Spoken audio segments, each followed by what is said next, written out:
Yeah. What was I talking Talk about people and their change and not, You have to accept that you have to change. there you go. I was having trouble with If you can't accept that you have to change, then okay. then don't do gastric bypass. Don't do something extreme that you can't take back and that you're going to have to live with the consequences for the rest of your life. It's not an easy thing to change, but the amount of food that one man ate and then that girl's ignorance to exercising, it just shows that people want a quick fix.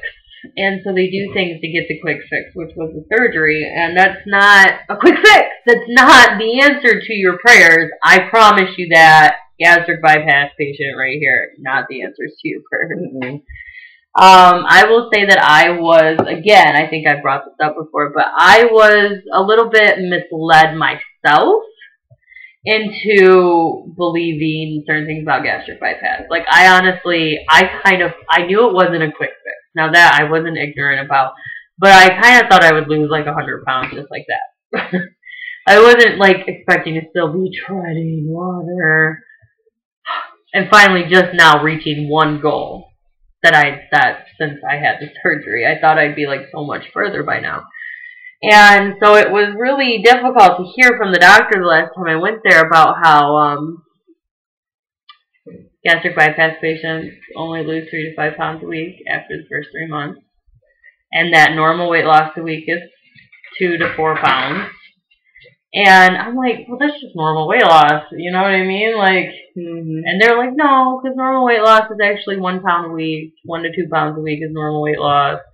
And so, 4 pounds a month, 50 pounds a year. And I'm like, oh, man. I was so stressed out. Because I was a little bit crestfallen. I was expecting to lose a lot more weight than I've lost so far. And to be honest with you, I've lost 56 pounds. And this week I lost 4. And I am happy that I've lost that weight because I'm finally under the 300 mark. I am 296. And I haven't been under 300 pounds since I was pregnant with Nicholas. Oh, wow. So 4 years ago. Yeah. And that is hard to admit. And what I realized for the longest time, even when I was a teenager, I never felt fat. I never considered myself fat. And I did deny my weight a lot. Like when somehow the subject of weight would come up amongst my friends, I would always claim a weight. I don't even know where I would pick the numbers from. I'd be like, oh yeah, I'm like 180. And I was not 180. But I would just like make numbers up because I never weighed myself. So I really had no clue how much I weighed unless I was at the doctor's, Right. For my physical once a year. Mm-hmm.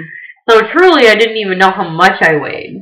I just would make up numbers because I would say what I felt I looked like and felt like. And I never felt like I was huge.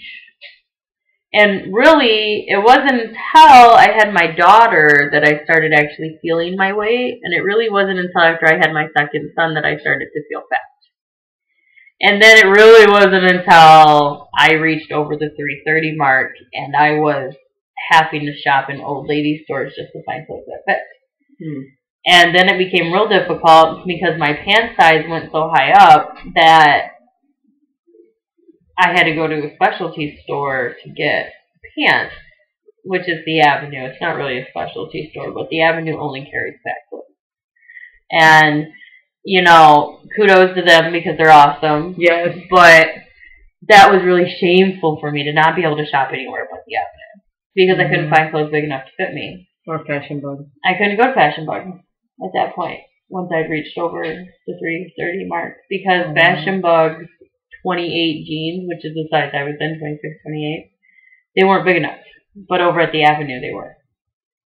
And even at the Avenue, it was a bit hard for me to find clothes because For some reason, they would carry tons of 26s, but then from 26s, they jumped to like 30, 32s, and it was really hard to find that 28. It was really difficult to shop.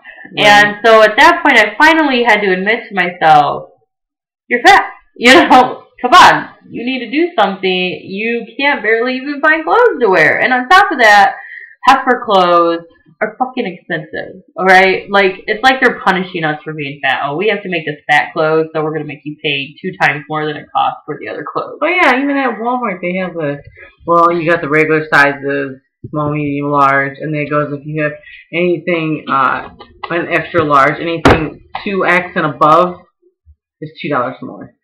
Yeah. Yeah, and they claim it's because they have to add extra material, but I feel like they're just punishing us for that. That's how I feel. I really do. And I'm having issues right now with clothes. A lot of my clothes are either too baggy or too big, or they still don't fit completely well. Like, my mom gave me some 24 size clothes. Some of them fit, and some of them are too tight to fit. And so I gave most of the ones I didn't like and that I didn't fit to Jenny. And the ones that I did like there's these pair of pants that are really nice, and they look really nice on me, but they're too tight when I sit down. But when I'm standing, they're fine. So I can't wear those quite yet, but probably in a couple of weeks they'll fit better or fine. Yeah. And then I put on a pair of 26 pants that I got from Fashion Bug, and they fit perfectly, like I showed her tonight, and they looked really good on me. So that felt nice, but I still feel like I'm standing still kind of, because I'm still in 26s, not quite into 24s, and I've dropped 56 pounds. I mean, every like 20 pounds, I feel like I should be losing a pant size and I'm not. So that was a little frustrating for me, because... But you're losing it all over, that's why. Yeah, except in my bra. Which I don't think your husband has a problem with that at all. No. He's happy that's not shrinking. No, you'll lose the fat, like under your arms, your back fat, but boobs, they'll stay. They might shrink. They might shrink a little bit, under the boobs, around them, but your boobs are pretty much there. And I've always had very large breasts. And yes, I know. And so that also is hard for me to find clothes to fit large breasts, because for some reason they feel like fat women either have super huge ones or they have none. Like, they don't make clothes to fit, and it's ridiculous, and I hate it. It makes me so angry. So it's just hard for me right now with clothes and trying to just function normally. Right. So it's been a struggle, but I'm getting through, and anybody out there that wants gastric bypass and they just want it for a quick fix, I don't recommend you do it, because it's not a quick fix, and it's not your answer that you're looking for, if that's what you're looking for.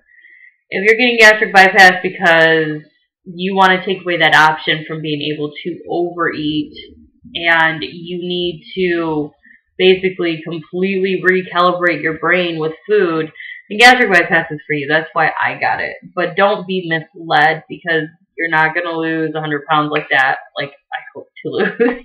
Right. You're not going to wake up the day after gastric bypass and be 50 pounds skinnier. And you do have to exercise and eat a normal diet. You can't just go back to a lifestyle because you can eat it. Like, even if I was able to eat the amount of food that man was eating, I wouldn't ever do it. Because that's just like spitting in the face of the guy who did gastric bypass for me. Like, thanks for doing it, buddy, but I'm going to go back to my old life and keep being stupid. It's not acceptable to do.